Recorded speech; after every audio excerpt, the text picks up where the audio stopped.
Allergy అంటే ఏంటి, allergy గురించి మనం తెలుసుకుందాం.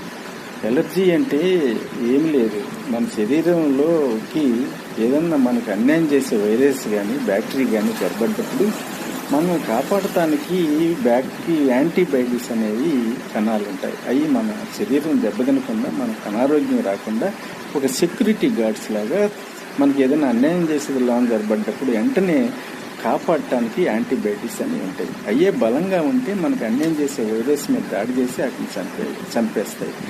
అదే మనం యాంటీబయాటిక్స్ బలంగా లేవనుకో, అవి మనకు అన్యాయం చేసే వైరస్ బలంగా ఉన్నప్పుడు ఈ యాంటీబయాటిక్స్ని చంపేసినప్పుడు మనకి అప్పుడు ఎలర్జీ లాగా స్కిన్ పైన గాదలు వస్తుంది, దద్దురు వచ్చింది, వాపు వచ్చింది, బాగా దురద వచ్చింది, ర్యాషెస్ వస్తాయి అన్నమాట. అందుకని మనకి ఎలర్జీకి రాకుండా ఉండాలంటే మనం రోగనిరోధక శక్తి అనేది బాగా ఉండాలి.